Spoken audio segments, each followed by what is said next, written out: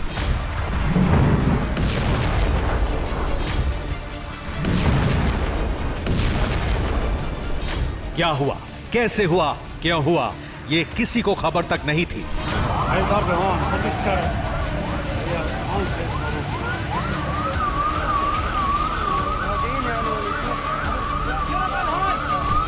बस सुनाई दिया जोरदार धमाका, दिखाई दी लपटें, उठता नजर आया धुएं का गुबार।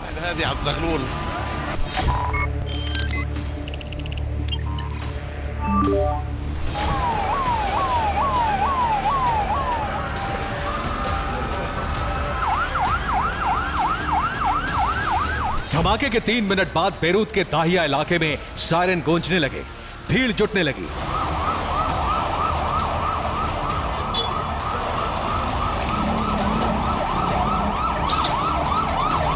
इसके बाद बेरूत की राजधानी से एक ग्लोबल ब्रेकिंग न्यूज दुनिया भर में फैल गई।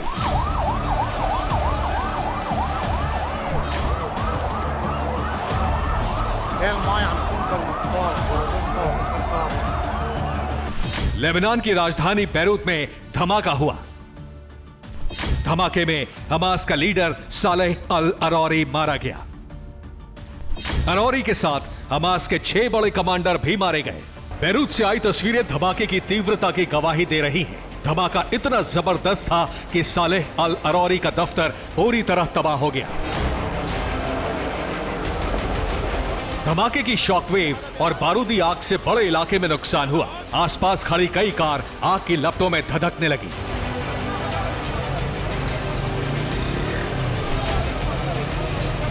विस्फोट के बाद मौके पर भीड़ जुट गई। सालेह अल अरौरी जिस इमारत में मौजूद था उसकी पहली मंजिल तबाह हो गई। विस्फोट इतना तेज था कि बिल्डिंग के पिलर भी तहस नहस हो गए। मौके पर पहुंची मेडिकल और रेस्क्यू टीम ने इमारत में ऑपरेशन शुरू किया। इस इमारत से सालेह अल अरौरी का क्षत विक्षत शव मिला। धमाके से अरौरी के शरीर के कई छोटे छोटे टुकड़े हो चुके थे। सालेह अल अरौरी का मारा जाना आम बात नहीं है। अरौरी हमास के अल कस्साम ब्रिगेड का संस्थापक था। इसके साथ ही हमास के राजनीतिक ब्यूरो का उप प्रमुख भी था। हमास चीफ इस्माइल हानिया का सबसे करीबी कमांडर था। इजराइल पर 7 अक्टूबर के हमले की प्लानिंग अरौरी ने ही की थी। अरौरी के सिर पर 40 करोड़ रुपए का इनाम था। 7 अक्टूबर को अरौरी कतर में मौजूद था, लेकिन इजराइल पर हमले के बाद से अपनी लोकेशन बदल रहा था। ये सालेह अल अरौरी की 7 अक्टूबर की तस्वीर है, जिसमें वो इजराइल पर जबरदस्त हमले के बाद इस्माइल हानिया के साथ शुक्राने की नमाज पढ़ रहा है।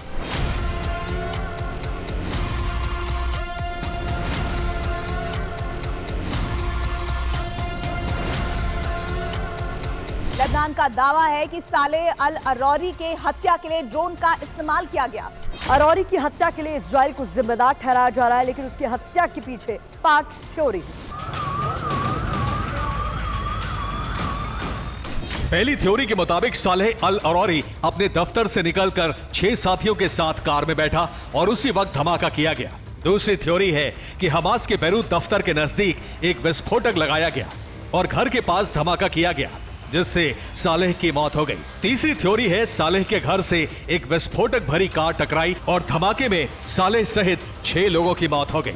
चौथी थ्योरी के मुताबिक सालेह अल अरौरी के लोकेशन मिलने के बाद इजराइल ने अटैक ड्रोन भेजा, जिसने घर पर हमला किया और इसमें सभी 7 हमास कमांडर मारे गए। पांचवी थ्योरी है कि जिस घर में सालेह अल अरौरी कमांडरों के साथ मौजूद था, उसके अंदर ही विस्फोटक लगाया गया और सभी धमाके से मारे गए।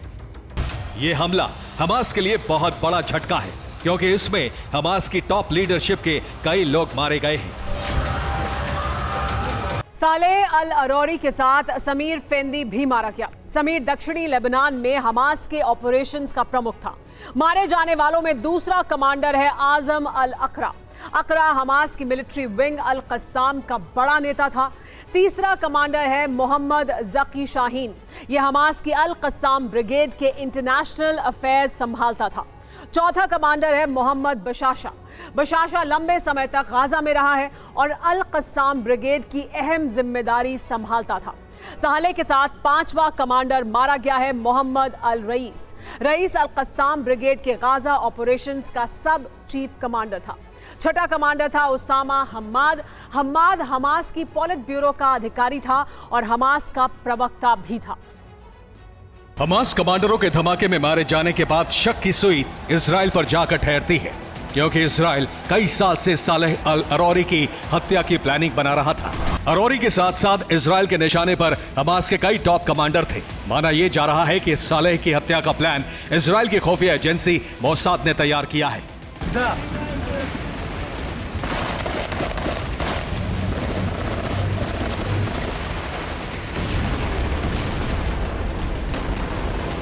हमास ये भी जानता था कि 7 अक्टूबर के हमले के बाद सालेह अल अरौरी सहित कई कमांडर टारगेट पर हैं और इसीलिए बार बार उनकी लोकेशन बदली जा रही थी। खुफिया जानकारी के मुताबिक 7 अक्टूबर को सालेह अल अरौरी कतर के दोहा में था।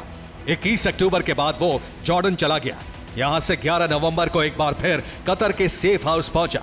29 नवंबर को सालेह अल अरौरी मिस्र चला गया। 11 दिसंबर को मिस्र से लेबनान की राजधानी बैरूत पहुंचा। अरब मीडिया के खुफिया सूत्रों के मुताबिक मोसाद ने सालेह अल अरौरी की टीम में एक एजेंट तैनात कर दिया था। इस बात की खुफिया जानकारी मिली है। दावा है कि मोसाद को 17 दिसंबर को अरौरी की बैरूत सेफ हाउस लोकेशन की जानकारी मिल चुकी थी, लेकिन 2 जनवरी तक इंतजार किया गया। मोसाद के एजेंट ने बैरूत सेफ हाउस में 2 जनवरी को बड़ी बैठक की खबर दे दी थी। ऑपरेशन से एक दिन पहले एजेंट प्लान के तहत मामूली तौर पर जख्मी होकर छुट्टी चला गया। इसके बाद लेबनान में मौजूद इजरायली एजेंट ने अरौरी की कार में एक्सप्लोसिव लगा दिया। हत्या के लिए एक प्लान बी भी तैयार किया गया।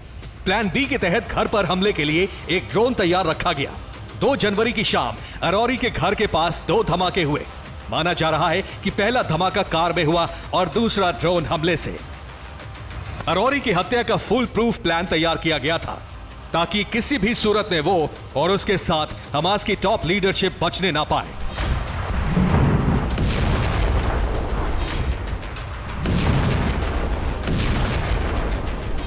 यह इजराइल के लिए बड़ी कामयाबी और हमास के लिए बहुत बड़ा झटका है, लेकिन इससे अरब में महासंग्राम भी शुरू हो सकता है। Bureau report, TV9 Bharatvarsh.